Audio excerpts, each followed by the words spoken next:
Lisa Grant stared at the sensor display and blinked twice to make sure she was seeing correctly. The green dot on her screen appeared for exactly 4.7 seconds before vanishing completely. She had been working the night shift at monitoring Station Olympus 7 for 3 years and had never seen anything like this before.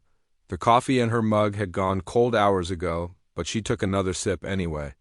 The bitter taste helped her focus as she ran the sensor data through the computer.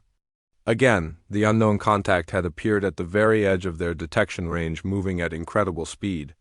According to her calculations, it was traveling at 97% the speed of light in normal space without using any kind of faster-than-light drive system. That was impossible. Lisa called up the duty officer Jake Morrison, who was probably sleeping in his quarters. The communication system buzzed 3 times before his tired voice answered. Jake had the kind of voice that always sounded annoyed even when he was trying to be friendly. "This better be important, Grant, because I was having a really good dream." "About being back on Earth?" Jake said through the speaker. "Sir, I have an anomalous reading that you need to see right away," Lisa replied while saving all the sensor data to a secure file. "Something just passed through our sector at near light speed, and I cannot identify what it was." Jake was quiet for a moment, and Lisa could hear him moving around in his quarters. "Are you sure it was not just a sensor glitch or maybe some kind of space debris?" "Negative, sir." The contact was too large and too fast to be debris. "It was definitely artificial and under some kind of power, but I'm not detecting any energy signature at all." "I will be right there." Lisa spent the next 10 minutes running every diagnostic she could think of on the sensor array. Everything checked out perfectly. The equipment was functioning normally, which meant the reading was real. Something had actually passed through their sector, moving at impossible speed. Jake arrived wearing his rumpled duty uniform and looking like he needed at least 3 more cups of coffee. He was a good officer, but he did not like being woken up in the middle of the night shift. Lisa showed him the sensor data and watched his expression change from annoyed to concerned. "Run it again," Jake ordered. Lisa replayed the sensor sweep, and they both watched the green dot appear and disappear in the same spot. Jake leaned closer to the display and frowned at the numbers showing speed and trajectory. "That cannot be right. Nothing moves that fast in normal space without tearing itself apart," Jake said. "Are you absolutely certain the sensors are working?" "Properly. I ran full diagnostics twice, sir. Everything is green across the board." Jake rubbed his eyes and stared at the data for another minute. Lisa could see him trying to find some explanation that made sense. Finally, he straightened up and reached for the communication panel. "I am sending this up the chain immediately. Admiral Phillips needs to see this right away, even if it means waking her up." The transmission to Earth Command would take several hours to reach its destination due to the distance involved. Lisa continued monitoring the sensors while Jake filed his report. Neither of them expected what happened next. At exactly 03:15 station time, the sensors lit up again. This time the contact lasted 12.3 seconds and appeared on detection grids across 17 different monitoring stations simultaneously. Lisa watched in amazement as reports started flooding in from other outposts, all showing the same impossible readings. The unknown vessel was moving in a straight line toward the core systems of known space. Its trajectory would take it directly through the heart of human territory and toward Earth itself. Jake was on the communication system talking to 3 different station commanders when the priority channel activated. Admiral Karen Phillips appeared on the main screen looking wide awake despite the early hour. She was known throughout the fleet for her sharp mind and no-nonsense approach to problems. "Morrison, I need you to transfer all sensor data immediately," Admiral Phillips said without any preliminary greeting. "We are getting similar reports from stations across the entire border region." Lisa uploaded the files while Jake gave his verbal report. Admiral Phillips listened without interruption until he finished describing both contacts and their impossible characteristics. "How confident are you in these readings, Lieutenant Commander?" the Admiral asked. "Very confident, ma'am." Chief grunt. "Ran full diagnostics and the equipment is functioning perfectly. Whatever this thing is, it really passed through our sector at the speeds indicated." Admiral Phillips nodded grimly. I am convening an emergency session with the Galactic Council within the hour. This information needs to be shared with our allies immediately. The screen went dark and Lisa felt a chill run down her spine. She had never seen Admiral Phillips look worried before. The woman had faced down pirate fleets and alien warships without showing any emotion, but the sensor readings had clearly shaken her. Jake began preparing additional reports while Lisa continued monitoring. The next few hours passed slowly with nothing appearing on the sensors. She found herself staring at the displays, hoping the mysterious contact would return so she could get more detailed readings. At 0700 station time they received word that Ambassador Helen Torres would be presenting their findings to the Galactic Council on Proxima Station. Lisa had never met the ambassador, but everyone knew her reputation as a skilled diplomat who had helped negotiate the Terran Centauri alliance. The response from the council was not what anyone had hoped for. The alien representatives dismissed the reports as human paranoia and sensor malfunctions. The proud Zenthan Empire claimed that nothing could move at such speeds without their knowledge. The technologically advanced Vorthan Collective stated that the readings violated known physics and were therefore impossible. Only Ambassador Torres defended the data, insisting that humanity's sensor networks were among the most advanced in known space. The other council members laughed at her presentation and suggested that humans were seeing phantom threats where none existed. Lisa felt angry when she heard about the council's reaction. She knew what she had seen on the sensors, and it was definitely real. Something was out there, moving at impossible speeds and heading toward populated systems. Late that evening, as her shift was ending, Lisa noticed something strange in the background. Radiation readings. There were subtle patterns in the cosmic noise that had not been there before. The changes were so small that the computer had not flagged them as anomalous, but her trained eye caught the variations. She stayed past her shift change to analyze the patterns more carefully. What she found made her blood run cold. The background radiation showed traces of exotic particles that should not exist in normal space. Whatever had passed through their sector was leaving a trail that could be detected if you knew what to look for. Lisa immediately contacted Jake and Admiral Phillips with her discovery. The exotic particle traces proved that something real had passed through their territory, using technology beyond anything in the galactic databases. The hunt for the unknown vessel had begun. Dr. Andrew Cole arrived at Olympus 7 aboard the fast transport ship Mercury, carrying 3 cases of specialized equipment and a head full of questions. He was Earth's leading expert on advanced physics and had spent the entire journey from Earth studying the sensor data that Admiral Phillips had transmitted to him. Lisa Grant met him at the docking bay and was surprised by how young he looked. She had expected someone older and more serious, but Dr. Cole appeared to be in his early 30s with an easy smile and curious eyes. He thanked her for the detection work and asked to see the sensor arrays immediately. The readings you captured are fascinating, Dr. Cole said as they walked through the station corridors. I've been working with theoretical models for years, but never expected to see anything like this in real space. Lisa led him to the sensor control room where Jake Morrison was waiting with the complete data files. Dr. Cole set up his equipment and began running the sensor information through advanced analysis programs that Lisa had never seen before.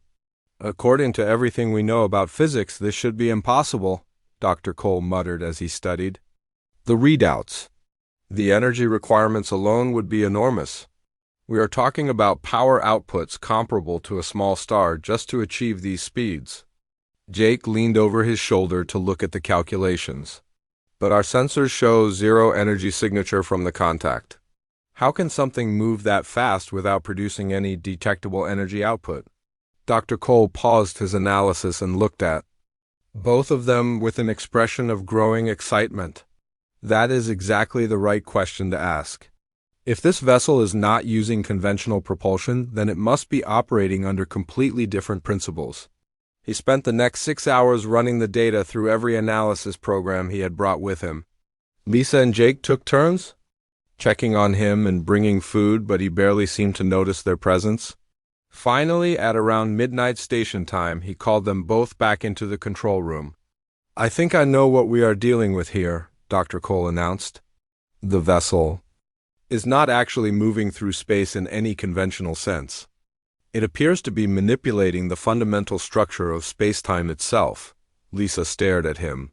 "What does that mean exactly?" "Imagine space as a piece of fabric," Dr. Cole explained. "Normally when we travel, we move across the surface of that fabric, but this vessel seems to be changing the properties of the fabric itself. It is creating localized regions where the speed of light is artificially increased." Jake shook his head. "I thought the speed of light was a universal constant." "It is under normal conditions, but the speed of light in a vacuum is determined by the electrical and magnetic properties of space itself. If you could somehow alter those properties in a small region, you could theoretically create areas where light travels faster." Dr. Cole pulled up a holographic display showing his theoretical models.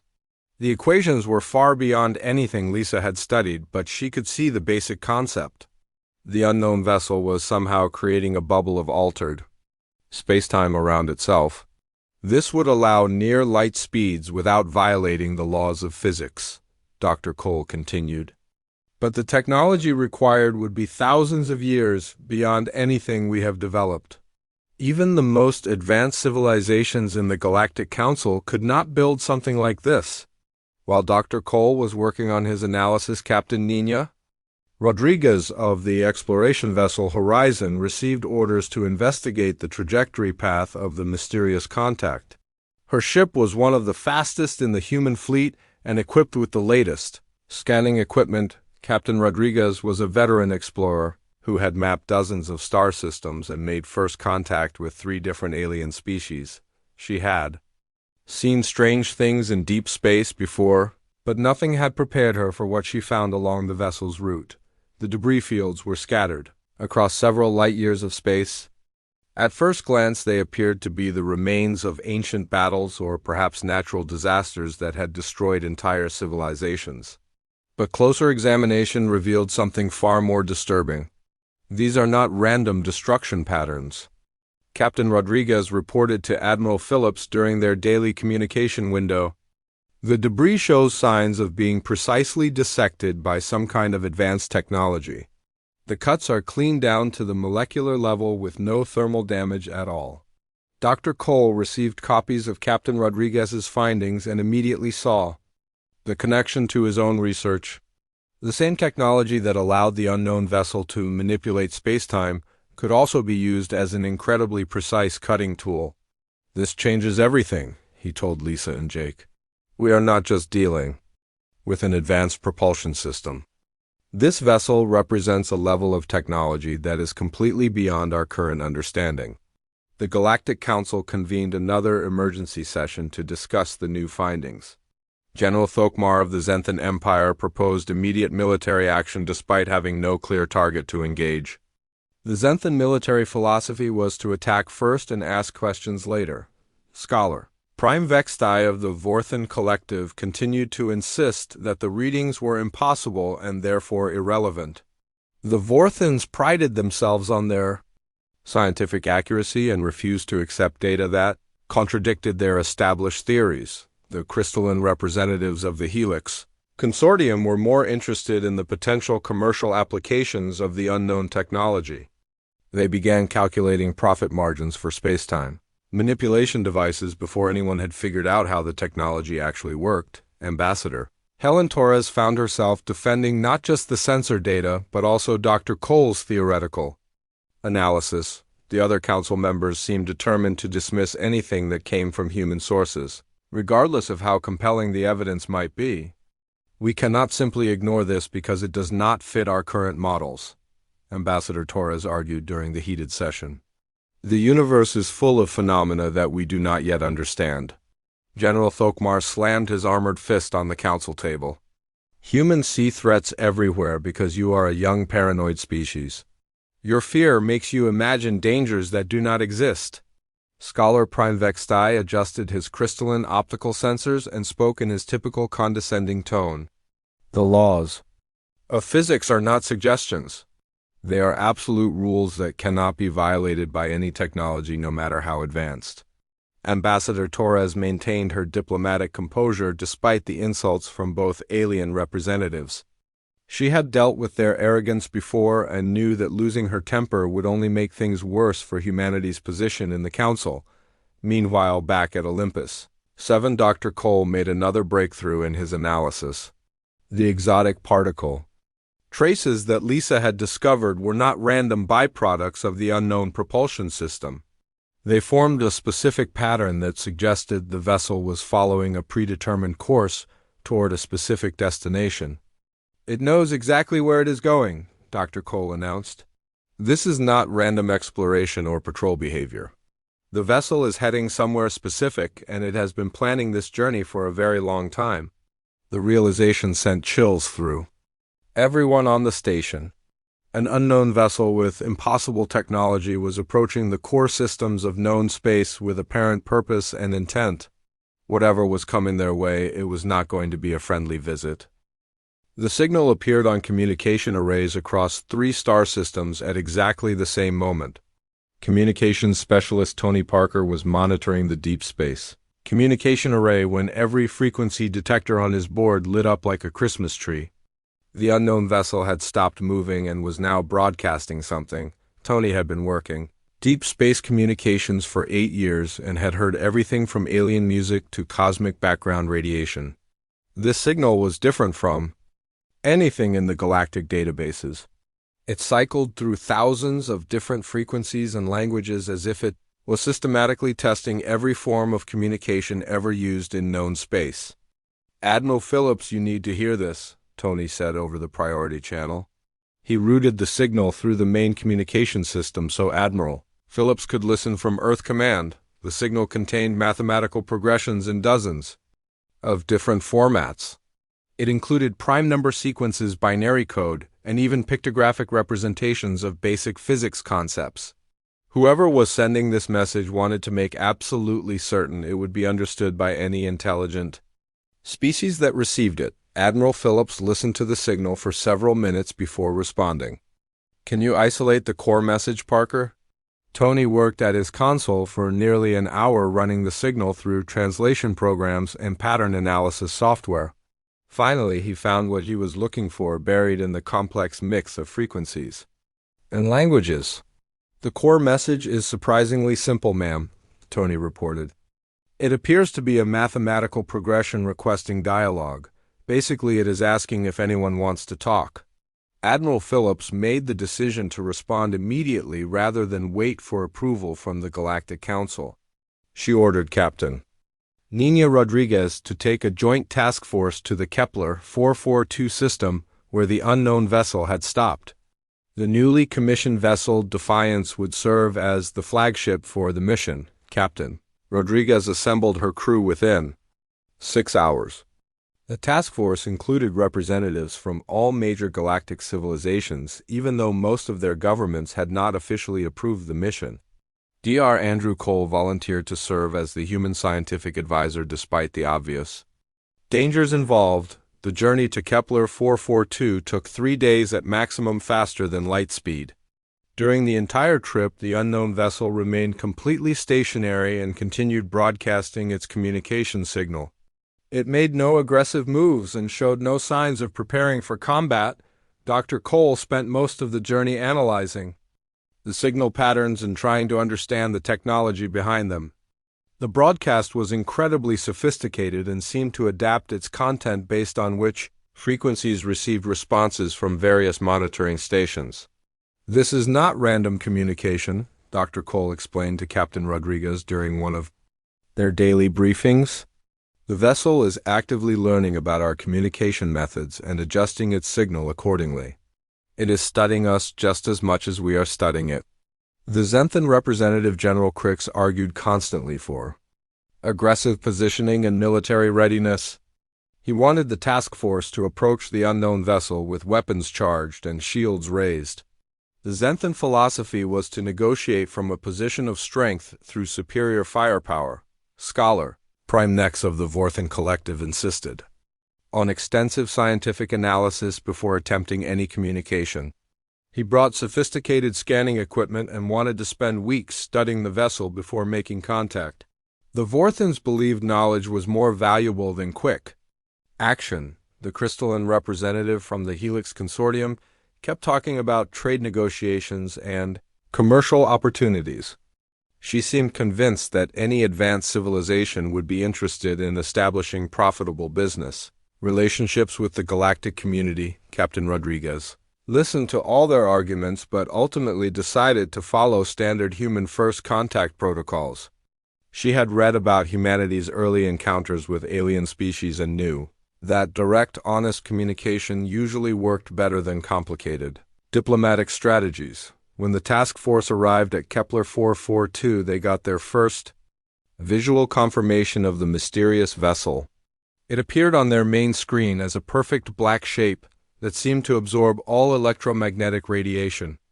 The vessel was enormous, stretching nearly 8 kilometers from front to back with a design unlike anything in galactic databases. Dr. Cole ran every scan he could think of, but the results were confusing and contradictory. The vessel appeared to have no internal structure that matched any known engineering principles. It was as if the entire ship had been grown or formed from a single piece of unknown material rather than constructed using conventional methods. General Crix immediately began positioning his escort ships in attack formation. "We must establish dominance before attempting communication," he declared over the task force communication channel. "Any advanced species will respect strength and despise weakness." Scholar Prime next deployed his scientific probe ships and began detailed scans of the unknown vessel. "We need complete analysis before risking direct contact," he announced. "One cannot negotiate effectively without understanding the capabilities of the other party." The Helix Consortium representative started broadcasting trade proposals and commercial agreements. She seemed convinced that any intelligent species would be interested in profitable business relationships, regardless of their origins or intentions. Captain Rodriguez watched all this activity and shook her head.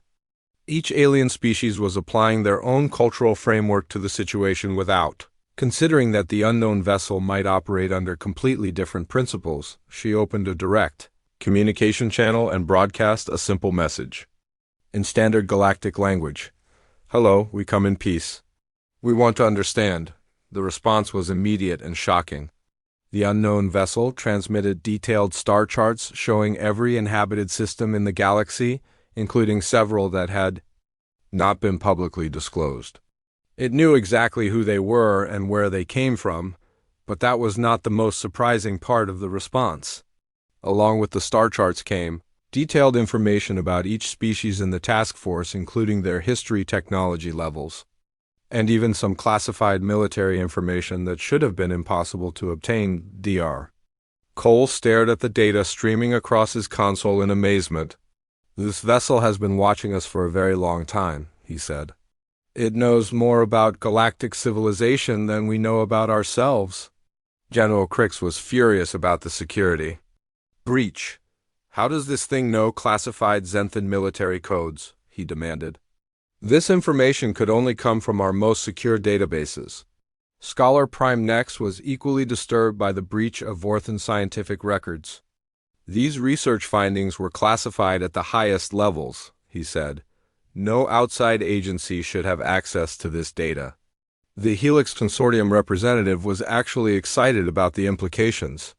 "If this vessel has been monitoring our commerce networks, it might be interested in establishing trade relationships," she said hopefully. Captain Rodriguez studied the transmitted information carefully. The unknown vessel was not just demonstrating its knowledge of galactic civilization. It was proving that it had been observing them for decades or perhaps centuries without being detected. Then came the final part of the transmission that silenced all arguments and speculation. The unknown vessel sent a single word in perfect unaccented standard galactic that made everyone on the task force feel a chill of recognition and fear. Finally, the unknown vessel opened a direct communication channel, and the voice that emerged was unmistakably human.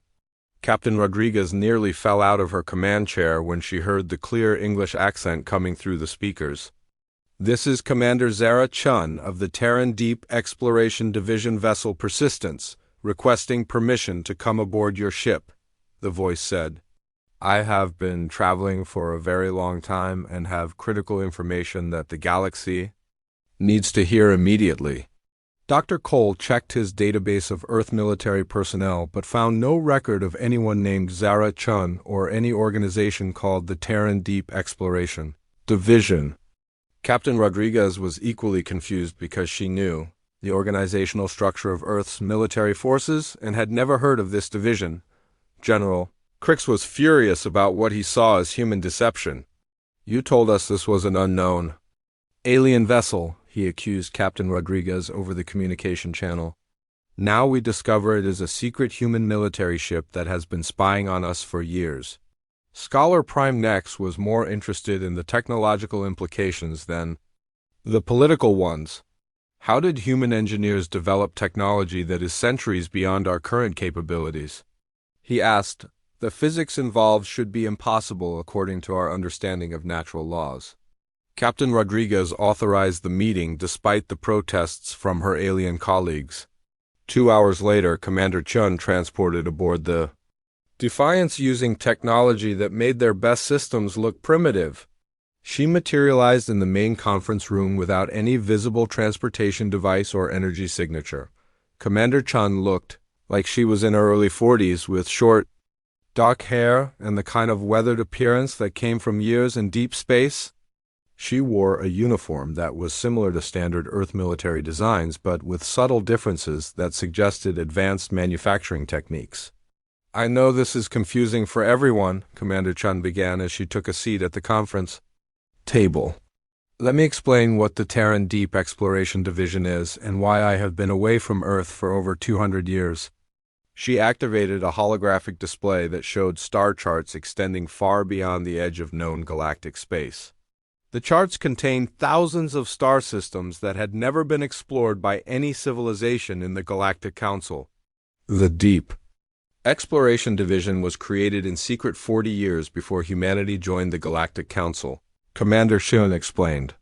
Our mission was to catalog potential threats to human expansion and to develop advanced technology that would give U.S. advantages in dealing with hostile alien civilizations.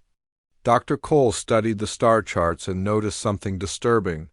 Many of the systems showed signs of former civilizations that had suddenly vanished without explanation. What happened to all these species? He asked. Commander Shin's expression grew grim.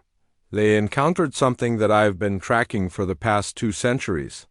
An ancient machine intelligence that systematically harvests advanced civilizations when they reach a certain technological threshold.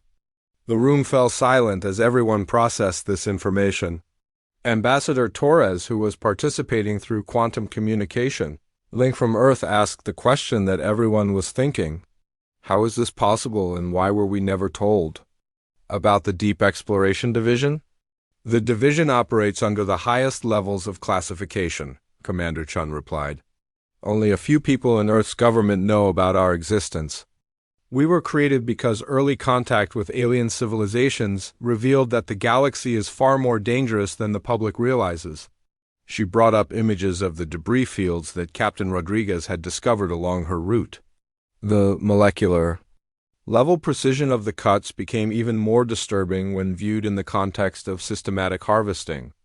The harvesters operate on a predictable cycle, Commander Chun continued. They monitor civilizations and allow them to develop to a certain point. When a species reaches advanced space-time manipulation technology, the harvesters arrive to collect their knowledge and resources. General Crix slammed his armored fist on the table. Why should we believe any of this? You humans have been lying to the Galactic Council for decades about your true capabilities. Scholar Prime Nex was more analytical in his response. The technology demonstrated by this vessel does suggest capabilities beyond anything we have developed. If humans have been secretly advancing their technology, it would explain some inconsistencies we have observed.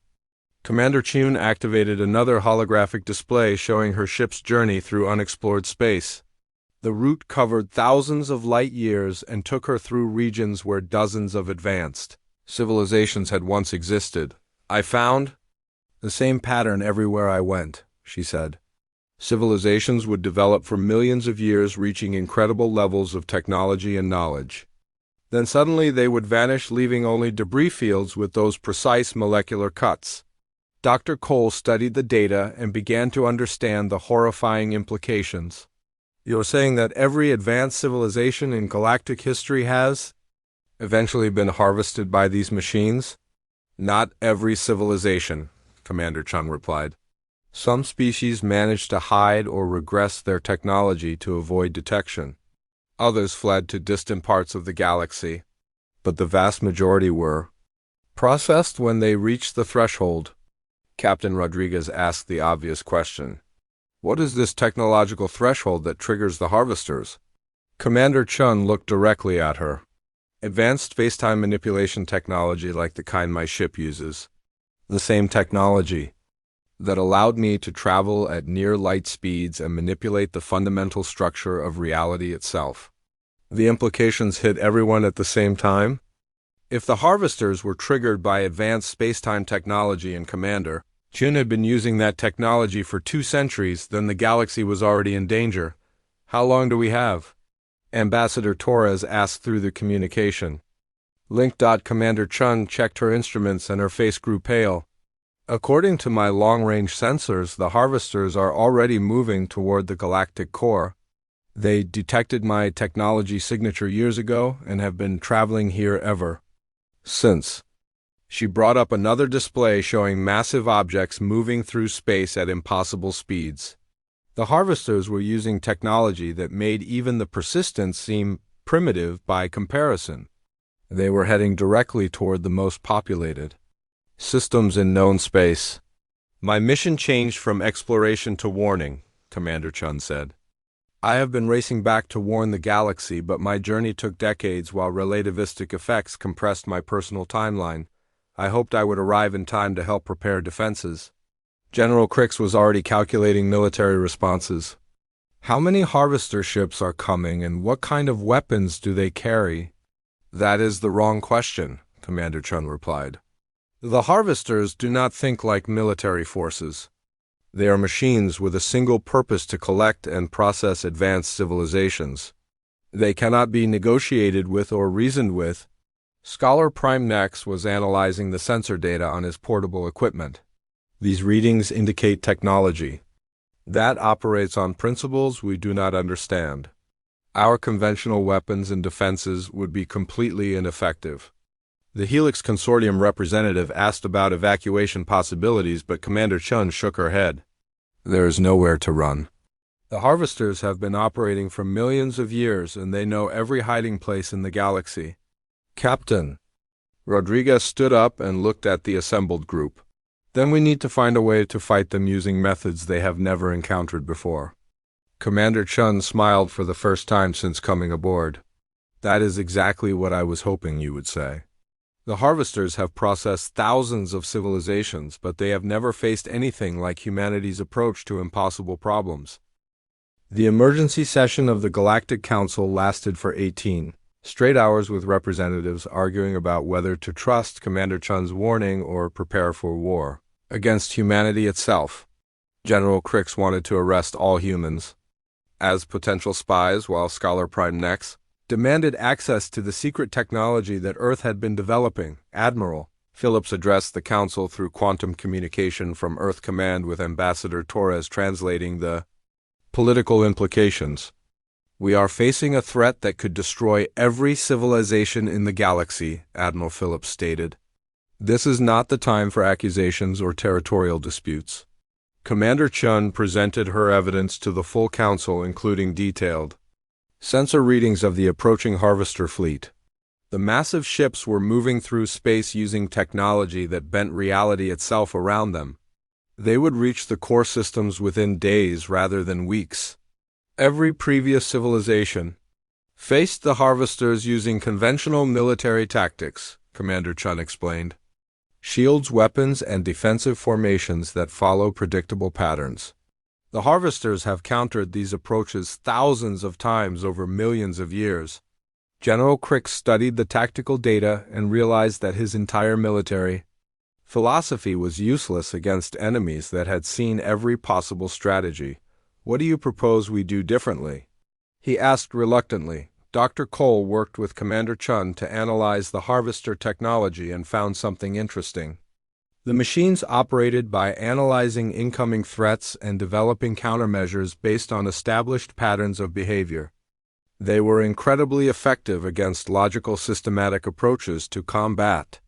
"The harvesters expect civilizations to respond rationally," Dr. Cole explained to the assembled fleet commanders. "They have databases containing every military tactic ever used by advanced species, but they have never encountered human unpredictability." Captain Rodriguez proposed adapting the Persistence's quantum spacetime technology to the existing galactic fleet. The process would require combining human intuitive engineering with alien precision manufacturing to create hybrid systems that should not work according to established theory. Scholar Prynex objected to the plan on scientific grounds. "These modifications violate every principle of safe engineering," he argued. "The systems could fail catastrophically and destroy our own ships before we ever engage the harvesters." "That is exactly the point," Commander Chun replied.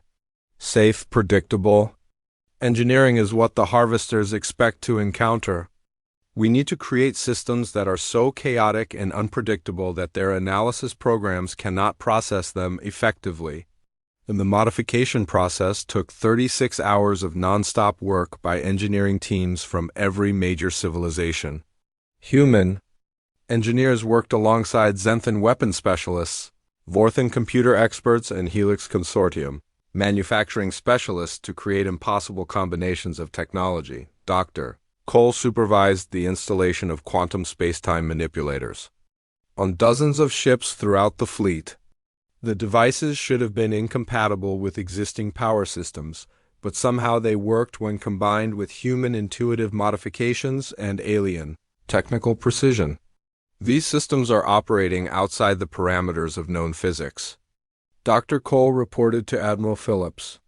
"According to every scientific model, they should explode the moment we activate them, but the test results show they are somehow stable."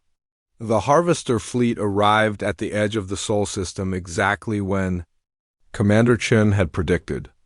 Long-range sensors detected 12 massive vessels, each the size of a small moon, moving in perfect formation toward Earth. They broadcast no messages and responded to no communications. Captain Rodriguez commanded the combined galactic fleet from the bridge of the Defiance, with representatives from every major civilization serving as tactical advisors. The battle plan violated every conventional rule of space combat that had been developed over centuries of galactic warfare.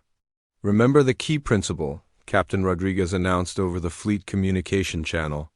"We are not trying to destroy these things using superior firepower. We are trying to confuse their analysis systems by doing things that make no logical sense." The first engagement took place near Jupiter, where the human fleet positioned themselves in formations that were tactically nonsensical. Ships flew in random patterns with no apparent coordination while firing weapons in directions that seemed completely wrong. The harvesters responded exactly as expected by analyzing the attack patterns and developing countermeasures.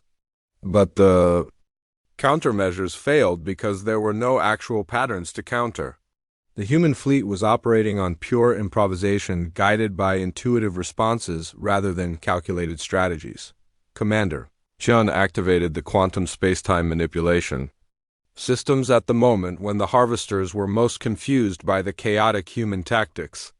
The hybrid technology created localized distortions in reality that trapped 3 harvester ships in recursive temporal loops. General Crix watched in amazement as the impossible human strategy actually worked. "Your people fight like they are completely insane," he told Captain Rodriguez over the communication channel, "but somehow the insanity is effective." The harvester fleet adapted quickly to the new threat by increasing their processing power and attempting to find patterns in the chaos. But every time they thought they understood human tactics, the fleet would switch to completely different approaches that made even less sense. Dr. Cole monitored the quantum effects and realized that the combination of human unpredictability with alien precision was creating something entirely new. "We are not just confusing their sensors," he reported. "We are actually changing the fundamental rules of how combat works in this region of space." The final phase of the battle took place directly above Earth, where the remaining harvester ships attempted to complete their mission despite the tactical chaos surrounding them. Commander Chun led a desperate assault using her ship's advanced technology to create space-time distortions on a massive scale. Captain Rodriguez coordinated the attack using tactics that were so unconventional they bordered on random. Ships attacked from impossible angles using weapons in ways they were never designed for while maintaining formations that should have resulted in multiple collisions. The harvesters, for the first time in millions of years, encountered something they could not predict, analyze, or counter. The combination of human chaos with alien precision created tactical scenarios that existed outside their vast databases of combat encounters. The last harvester ship was destroyed when Commander Chun used her quantum technology to fold space around it, creating a pocket dimension from which it could never escape. The threat that had eliminated thousands of civilizations was finally defeated by the one thing they had never encountered before. In the aftermath of the battle, the Galactic Council faced the reality that humanity's role in galactic civilization had fundamentally changed. The secret technology was now exposed, and humanity's unique approach to problem-solving had proven more valuable than the most advanced weapons or defenses. Ambassador Torres addressed the reformed council with a simple message that captured the essence of human nature. Sometimes the best solutions come not from advanced technology or ancient wisdom, but from the courage to try something completely different when everything else has failed.